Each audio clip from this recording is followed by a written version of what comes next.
வணக்கம் மக்களே. Nita form India சேனல்லேருந்து இன்றைய பதிவு பார்த்திங்கன்னா, குண்டுமல்லி பூ பறித்தல், இன்றைய குண்டுமல்லி விலை நிலவரம், கிரவுண்ட் ஃபெர்டிலைசர், மேலே ஸ்ப்ரே பண்ணுற மருந்து, அதோட ஃபோட்டோவோடு நம்ம அப்டேட் பண்ணியிருக்கோம். அப்பிறகு பார்த்திங்கன்னா நம்ம முழு வீடியோ நம்ம குண்டுமல்லியை பற்றிய ஒரு முழு தொகுப்பு இந்த வீடியோவில் பார்க்க போகிறோம். இந்த மாதம் நம்ம பூ விலை நிலவரம் எப்படி இருக்குது எல்லாமே இந்த டீட்டெயில்ஸை பார்ப்போம். ஸ்ப்ரேயும் கூட பார்ப்போம். நம்ம வீடியோ ஸ்கிப் பண்ணாமல் பாருங்கள். அப்போ தான் உங்களுக்கு கிடைக்கக்கூடிய எல்லா முழு தகவலும் ஒன்றா கிடைக்கும். நீங்கள் வீடியோவை கொஞ்சம் ஸ்கிப் பண்ணி பார்க்கும்போது நம்ம சொன்ன சில தகவலாம் உங்களுக்கு மிஸ் ஆகிடுதுன்னு நினைக்கிறேன். அதனால தான் சில பேருக்கு இன்னும் சந்தேகம் வருதுன்னு நினைக்கிறேன்.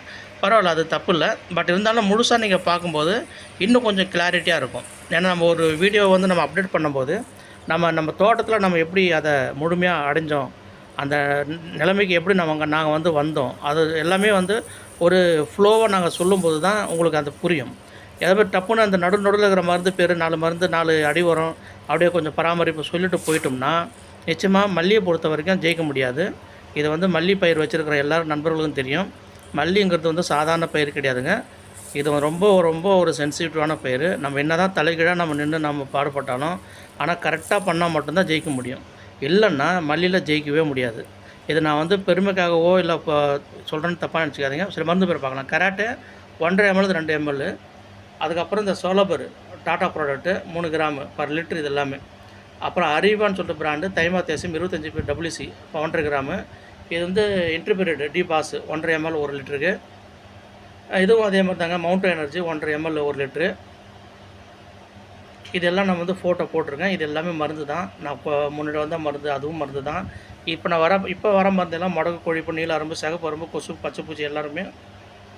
இது மதுரா ஒரு சில இடத்துல கிடைக்குதுங்க. பாருங்கள், துடைச்ச பூ வர்றதுக்கு. Jelly fly 2 gram 1 litre. இது தைமோத்தேசியம். இது பெகாசஸ்ஸு. இது இந்த வரி வரியாக இருக்கும் கொழிப்பேனு 250. கொசு, பச்சைப்பூச்சி இது ரொம்ப மெயின்ங்க. பெந்தால் நல்ல மருந்து. அதுக்கப்புறம் இந்த நீல அரும்பு, சிவப்பு அரும்புலாம் வருது பாருங்கள், டால்ஸ்டார். இது கண்ட்ரோல் பண்ணுங்கள். இது டிபாசி இன்டர்பீரியடு. கோழிப்பெண்ணு முடக்கு 1 ml 1 லிட்டருக்கு. ஜெல்லி ஃப்ளை அதேமாதிரி தான். தைமோத்தேசியம் கொஞ்சம் ரிப்பீட்டடாக தான் இருக்கும் இந்த மருந்தோட பேரெல்லாம். கொஞ்சம் நண்பர்கள் கொஞ்சமாக அது என்ன பண்ணுங்கன்னா ஃபில்ட்ரு பண்ணிக்கிங்க, பேர் எழுதி வச்சுக்கிங்க. அது என்னென்ன நமக்கு என்னென்ன தேவைக்கு அது யூஸ் ஆகுதுன்றதை பாருங்கள். பார்த்துட்டு நீங்கள் நிச்சயமாக அது உங்களுக்கு ஒரு யூஸ்ஃபுல்லாக தான் இருக்கும். டால்ஸ்டார் பிங்க்கு அரும்பு வருது பார்த்தீங்களா, அதுக்கு ரொம்ப யூஸ்ஃபுல்லாக இருக்கும்.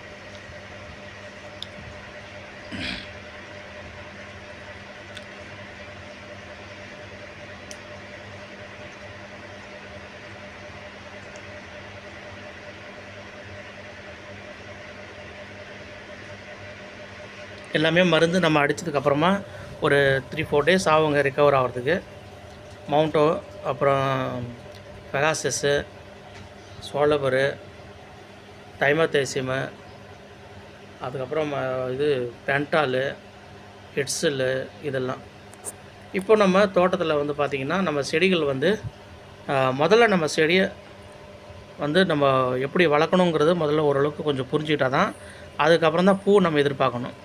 இப்போ நிறையா நண்பர்கள் என்ன நினைக்கிறாங்க, செடி எப்படி இருந்தாலும் பரவாயில்ல, அதில் ப்ரொடக்ஷன் வந்துடும்ன்ற மாதிரி ஒரு மைண்ட் செட்டில் இருக்கிறீங்க அப்படின்னா, இருக்கிறீங்கன்ற சொல்ல வரல, ஒருவேளை அப்படி ஒரு எண்ணம் இருக்குது அப்படின்னா அதை கொஞ்சம் மாற்றிக்கணும்.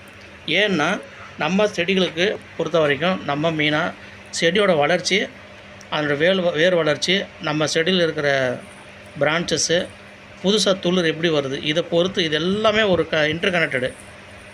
இது எல்லாமே நம்ம பொறுத்து தான் நம்ம செடிகளில் பூ வர தன்மை, அது வரக்கூடிய அளவு, எவ்வளோ பூ வரும், இது எல்லாமே இதை பொறுத்து தான் அமையும். இப்போ செடி கொஞ்சம் பிரச்சனையாக இருக்குது, கொஞ்சம் வளர்ச்சி கம்மியாக இருக்குது, செடியோட பிரான்ச் இல்லை, புதுசாக துளிர் இல்லை, இது எல்லாமே இல்லைன்னா பூ வராது. அப்படியே வந்தாலும் நம்ம எதிர்பார்க்குற அந்த லட்சங்கள் எதிர்பார்க்குற பூ வராது. சில பேருக்கு லட்சங்களில் வருமாங்கிறதே பெரிய சந்தேகமாக இருக்குது. ஏன்னு கேட்டிங்கன்னா அந்த சந்தேகம் வரதுக்கான காரணம் கூட சரியானது தான். ஏன்னா எவ்வளோ மல்லி தோட்டம் வச்சுருக்காங்க, நிறையா பேர் வச்சுருக்கீங்க, ஆனால் பூ மட்டும் சரியாக வராது. அதுக்கு ஏன்னு கேட்டிங்கன்னா காலத்தில் நம்ம அந்த மருந்து அடிக்கணும், காலத்துக்கு தேவையான மருந்து அடிக்கணும். இப்போ அடி உரம் பார்த்திங்கன்னா கண்டதெல்லாம் வாங்கி நம்ம போட சொல்லுவாங்க, அதெல்லாம் போடவே கூடாது. பெஸ்ட்டு மருந்து நம்ம காம்ப்ளெக்ஸு, பொட்டாஷு 20-20-0-13. காம்ப்ளெக்ஸ்ன்னு கேட்டிங்கன்னா நிறைய பேட்டர்னில் காம்ப்ளெக்ஸ் இருக்குதுங்க. இதில் பார்த்திங்கன்னா ஃபேக்டாம்பாஸில் 20-20-0-13 இது NPK வரும். இதை நீங்கள் வாங்கி போடலாம். அதுக்கப்புறம் வந்து பார்த்திங்கன்னா என்பிக்கில் நிறைய உரங்கள் இருக்குது. 20-20-0-13, 20-20-00, 24-24-24, 18-18-18, 16-16-16 இதெல்லாம் இருக்குது. ஸோ இதெல்லாம் நீங்கள் வாங்கி போடலாம். அதுக்கப்புறம் ஏதோ ஒன்று நல்லா 19-19-19 கூட வாங்கி போடலாம். நம்ம சஜஸ்ட் பண்ணுறது என்னன்னு கேட்டிங்கன்னா, நான் நிறையா உரங்கள் சொன்னால் எது தான் வாங்கி போடுறது அப்படிங்கிறது ஒரு சந்தேகம் வந்துடும் இல்லைங்களா? நம்ம சொல்கிறது என்னென்னு கேட்டிங்கன்னா, NPK, nitrogen potash, nitrogen phosphorus potash, இதுதான் மெயின் எலிமெண்ட்டு. என்பிகேல 19-19-19 30 சென்ட்டுக்கு அளவு சொல்கிறேன், 20 கிலோ போதும் என்பிகே. அப்புறம் 20-20-0-13 ஃபேக்டாம்பாஸு, அதுவும் ஒரு 25 கிலோ போதும். 30 சென்ட்டுக்கு நான் சொல்கிறது எல்லாமே, அது 25 கிலோ எடுத்துங்க. பொட்டாஷ் வந்து ஒரு 5 கிலோ வாங்கிக்கிங்க. பொட்டாஷ் வந்து ஒரு 5 கிலோ வாங்கிக்கிங்க. அப்புறம் வந்து பார்த்திங்கன்னா, குருணை வடிவத்தில் இருக்கிறது எல்லாமே, அதாவது குருணைன்னா நிறைய பேருக்கு பல சந்தேகம் வருது. அதை குருணைன்னா ஒன்றும் இல்லைங்க, அதில் வந்து பார்த்திங்கன்னா நிறைய மினரல்ஸ் இருக்கும். உதாரணத்துக்கு ஹியூமிக்கு, ஃபல்விக்கு, சீவீடு, அமினோ, அதுக்கப்புறம் நைட்ரோபென்சில், இதெல்லாம் கலந்து தான் ஒரு குருணைன்றது சொல்லுவாங்க. அந்த மாதிரி நீங்கள் கேட்டு இந்த கண்டென்ட்லாம் இருக்கா, இல்லை என்னென்ன கண்டென்ட் மல்லிகை செடிக்கு தேவை, அந்த கண்டென்ட் உள்ள உரங்கள் அதை வாங்கி நீங்கள் போடுங்க.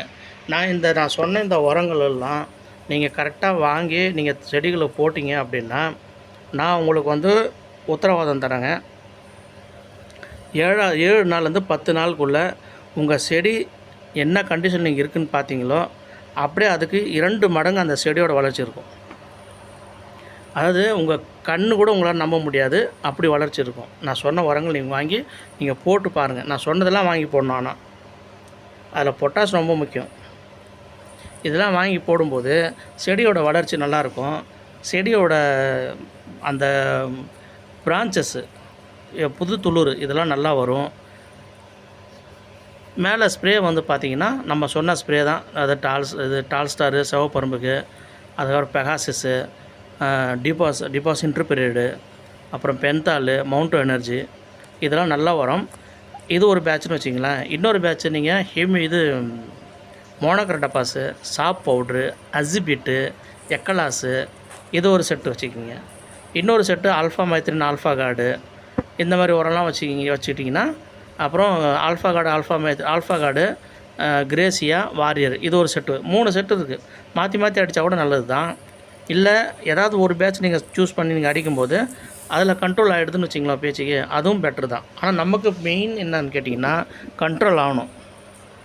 நமக்கு மெயினாக வந்து பார்த்திங்கன்னா செடிகளில் வர பிரச்சனை கண்ட்ரோல் ஆகணும். அப்புறம் கொசு தொல்லை, கொசுப்பூச்சி, அப்புறம் இந்த மாதிரி நீல அரும்பு, சிவப்பு அரும்பு, முடக்கு, இதெல்லாம் வந்ததுன்னா நீங்கள் டால்ஸ்டார் கொஞ்சம் வாங்கி தெளித்து பாருங்கள், நல்ல ரிசல்ட் இருக்கும். அந்த டால்ஸ்டார் கூட நீங்கள் வந்து தைமத்தேசியம் கொஞ்சம் சேர்த்துக்கிட்டிங்கன்னா நல்லாயிருக்கும். அந்த சீக்கிரமாக வந்து கண்ட்ரோலில் நம்ம செடி வந்துடுங்க. பிறகு வந்து பார்த்திங்கன்னா, இந்த மாதம் வந்து பார்த்திங்கன்னா கொஞ்சம் பனிக்காலம் ப்ளஸ் நம்ம இது இருக்குது, என்ன இருக்குது, மழை இருக்குது. இந்த சீசனில் வந்து பூ வருமா வராதா அப்படின்னு ஒரு சந்தேகம். 2வது, மல்லியோட விலை வந்து 2000, 3000, 700, 800, 900 சொல்கிறாங்களே, இது உண்மையா அப்படின்னா எல்லாமே மார்க்கெட்டிங் தாங்க. இது எல்லாமே நம்ம இந்த மாதம் வந்து இப்படி போகுதுன்னா அடுத்த மாதம் இதை விட அதிகமாக தான் போகுமே தவிர கம்மியாக போகாது. ஏன்னா விவசாய நிலமும் சரி, கிரவுண்ட் வாட்டரும் சரி கம்மியாகிட்டே இருக்குது. 2. 3வது வந்து விவசாயம் பண்ணக்கூடிய நண்பர்கள் குறைஞ்சிக்கிட்டு தான் இருக்காங்க. தேவை அதிகமாக இருக்குது, உற்பத்தி கம்மியாகிட்டு தான் இருக்குது. இப்போ இந்த முறை மல்லி வந்து பார்த்திங்கன்னா திருவண்ணாமலையில் 3000 வரைக்கும் போயிட்டுருக்குங்க. 2000, 3000, சில நேரங்களில் 700, 800, அதாவது மினிமம் 700, அதிகபட்சம் 2000, 3000. இது இந்த தொடரும். இந்த நவம்பர், டிசம்பர், ஜனவரி, பிப்ரவரி இப்படி தொடரும். இந்த 4 மாதம் தொடரும். பிப்ரவரிக்கு அப்புறம் மார்ச் மாதம் வந்து பார்த்திங்கன்னா மல்லி சீசனு. அப்போ தான் மெயின் சீசனை, மல்லியோட மெயின் சீசனை மார்ச் தான். மார்ச், ஏப்ரல், மே, ஜூன், ஜூலை, ஆகஸ்ட்டு, செப்டம்பர் 7 மாதம் அடித்து ப்ரொடக்ஷன் வந்து வெளுத்து கட்டிடும். மல்லி நல்ல ப்ரொடக்ஷன் வரும். நாங்கள்லாம் வந்து மூட்டை கணக்கில் மல்லியெல்லாம் கொண்டு போய் மார்க்கெட்டில் போட்டிருக்கோம். போட்டு வந்துகிட்டே இருக்கும். ஒரு ஒரு சாக்கு பை ஃபுல்லாகிடும். வண்டியில் வச்சுன்னு போட்டு மறுபடியும் போய் போடுவோம். அப்படிலாம் நாங்கள் போட்டிருக்கோம். இது வந்து மே, ஜூனில். இப்போ கொஞ்சம் ப்ரொடக்ஷன் கம்மியாக தான் இருக்கும் இல்லைங்களா?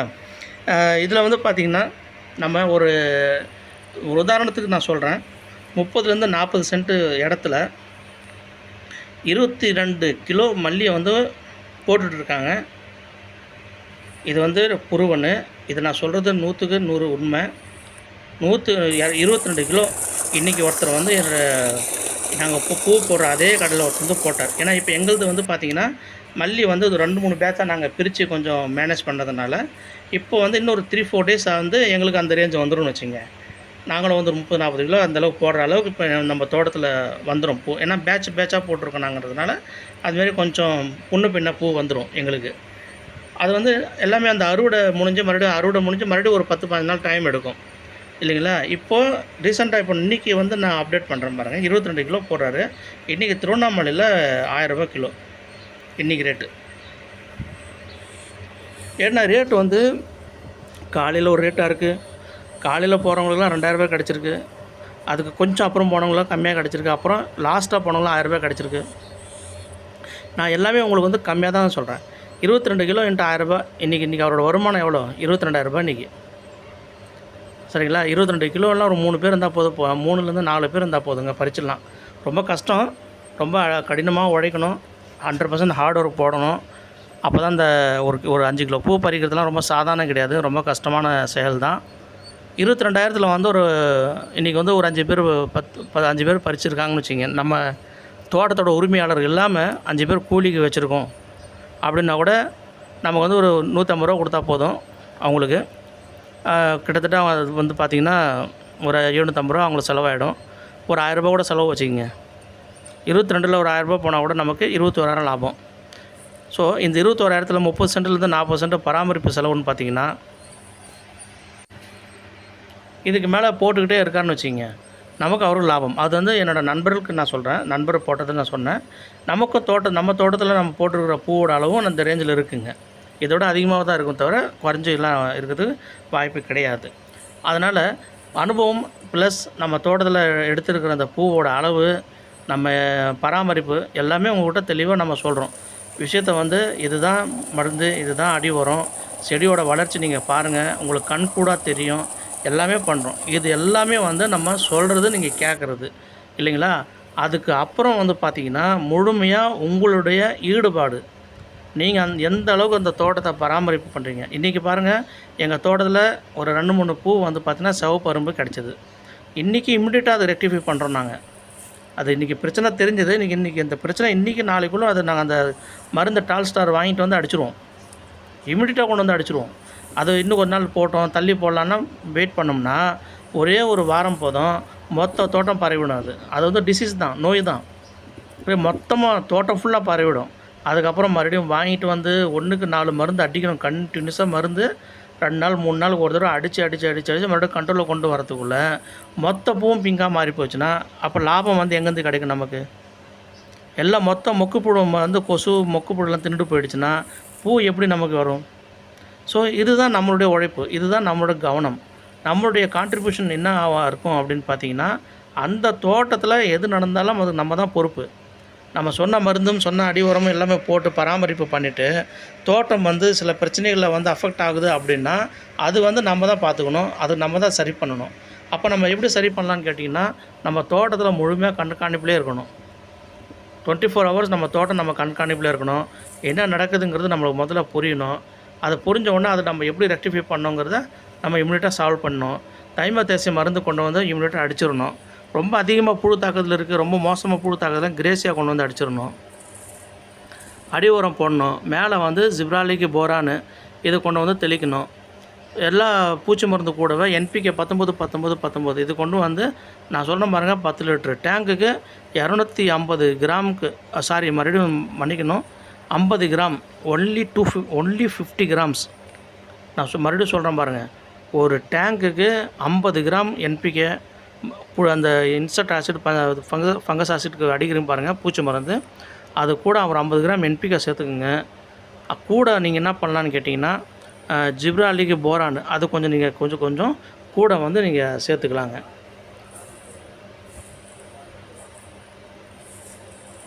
இதெல்லாம் நீங்கள் கொஞ்சம் சேர்த்துக்கிட்டு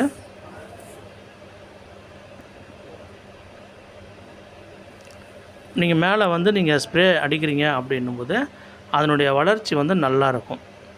அடி உரமும் போடுறோம், மேலேயும் நம்ம வாரம் அதை அடிக்கும்போது நீங்கள் மேலே போட்டிங்கன்னா புதுசாக துளிர் நல்லா எடுக்கும். என்பிகே சேர்த்திங்கன்னா நிறைய துளிர் எடுக்கும் மேலே ஸ்ப்ரே அடிக்கும்போது.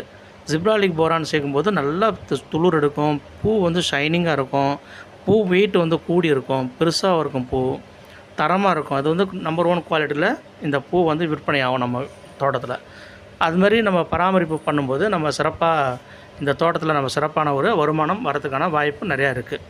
அது போக வந்து பார்த்திங்கன்னா ஒரு விவசாயம் வந்து ஒரு கடையில் போய் நீங்கள் மருந்து வாங்குறீங்க அப்படின்னும்போது நீங்கள் தெளிவாக சில விஷயங்களுக்கு கேளுங்க. இந்த மருந்து என்னென்ன காம்பினேஷனு, என்னத்துக்கு யூஸ் ஆகும், எப்படி யூஸ் ஆகும், எவ்வளோ அடிக்கலாம், எவ்வளோ அடிக்கக்கூடாதுன்னு சொல்லும்போது அவங்க சொல்கிறதையும் கொஞ்சம் கணக்கில் எடுத்துக்கிட்டு நீங்கள் பண்ணிங்கன்னா நல்லது. ஏன்னு கேட்டிங்கன்னா எப்போவுமே ஒரே பக்கம் போயிடாமல் கொஞ்சம் 2 பக்கமும் நம்ம என்கொயரி பண்ணி பண்ணுறது. எனக்கெல்லாம் யாராவது அட்வைஸ் பண்ணுறாங்க அப்படின்னு வச்சிங்களேன், முதல்ல நான் வந்து ஃபஸ்ட்டு அதை பற்றி டீட்டெயில்டாக பார்ப்பேன். கூகுளில் போய்ட்டு அடித்து நான் அதை பற்றி ஃபுல்லாக டீட்டெயில்டாக பார்ப்பேன். அதுக்கப்புறம் மருந்து வாங்குகிற கடையில் அதை பற்றி முழுமையாக தெரிஞ்சுப்பேன். அதுக்கப்புறம் கொஞ்சமாக சாம்பிள் கொண்டு வந்து கொஞ்சம் செடியில் அடித்து பார்ப்பேன். எல்லாமே நம்ம ஒத்து வருதுன்னா அதுக்கப்புறம் கண்டினியூ பண்ணுவேன். ஏன்னா சில இடங்கள், சில கிளைமேட்டு, சில மண்ணுக்கு சில மருந்து சூட் ஆகிடுதுங்க. சில இடங்கள் சில மண்ணுக்கு வந்து நம்ம அடிக்கிற மருந்து ஓவர் டோஸ் மாதிரி ஆகிடுச்சு அப்படின்னா செடி வந்து கருகி போகுதுங்க. இது வந்து 100க்கு 100 ஆகிறதில்ல, அதில் ஏதாவது 1-2% இப்படி ஆகிறதுன்றனால கொஞ்சம் நம்ம முன்னேற்பாடாக இருக்கிறது ரொம்ப நல்லது தானே. இது தப்பு ஒன்றும் கிடையாது இல்லைங்களா.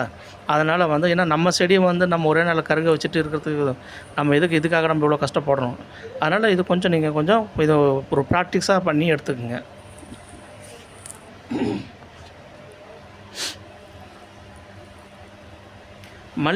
மல்லி மாதிரி ஒரு சிறப்பான ஒரு பயிர் வந்துங்க எங்கேயுமே கிடையாதுங்க. ஏன்னா நான் உங்களுக்கு சொன்ன ஒரு உதாரணம் சொன்னேன் பாருங்கள். என் கண் எதில் நம்ம ஒருத்தர் பூவில் போடுறாரு, அவ்வளோ இன்னைக்கு சம்பாதிச்சாருன்னு சொன்னேன் பாருங்கள். ஏன்னா நம்ம தோட்டத்தில் இப்போது பூ அவ்வளோ இன்னும் வரலைங்க. ஏன்னா இப்போ தான் செடியெல்லாம் கொஞ்சம் புதுசாக இளம் அரும்பாக இருக்குது. கொஞ்சம் இடத்துல பூ வந்துக்கிட்டு இருக்குது. அந்த பூவை அறுத்து நாங்கள் அறுவடை பண்ணி போகிறோம். எங்களுக்கும் நல்லா வந்துக்கிட்டு இருக்கு, இல்லைன்னு சொல்லலை.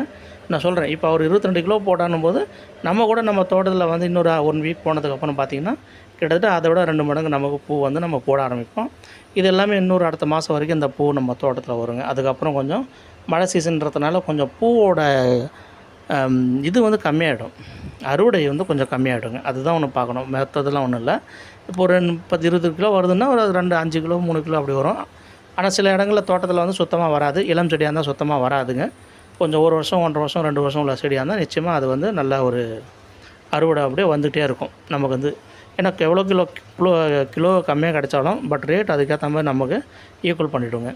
மார்ச்சுக்கு அப்புறம் வந்து நல்லா அறுவடை வரும், ப்ரொடக்ஷன் நல்லாயிருக்கும். அந்த ப்ரொடக்ஷன் நல்லா வந்ததுன்னா அதனுடைய ரேட்டு வந்து பார்த்திங்கன்னா மினிமம் வந்து 200 கீழே குறையாதுங்க. அதிகபட்சம் சில அந்த சமயம் தான் வந்து நண்பர் கூட ஒருத்தர் கேட்டிருந்தார் வாட்ஸ்அப்பில் கமெண்ட்டில். அந்த சமயம் வந்து பார்த்திங்கன்னா விசேஷ நாட்கள், முகூர்த்த நாட்கள், அப்புறம் பூஜை நாட்கள், இந்த மாதிரி சமயத்தில் வந்து அந்த மாதிரி நாட்களில் வந்து தான் ரூ. 500, ரூ. 1000, ரூ. 700, 800 அந்த மாதிரி கிலோ நமக்கு போகுங்க. இது எல்லாமே டிஃப்ரென்ஷியேட் இருக்குது. இது வந்து இப்போ சீசன் இல்லை, அதனால் சீசன் இல்லாத சமயத்தில் மல்லி வரும்போது டிமாண்ட் அதிகமாக இருக்குது, ப்ரொடக்ஷன் கம்மியாக இருக்குது. இதுதான், வேறு ஒன்றும் இல்லை. எப்போல்லாம் ரேட் அதிகமாக போகுதோ அது எப்போல்லாம் நீங்களே முடிவு பண்ணிக்கங்க. ரேட்டு கம்மியாக போகுது அப்படின்னா ப்ரொடக்ஷன் அதிகமாக இருக்குது, டிமாண்டு கம்மியாக இருக்குது, அவ்வளோதான்.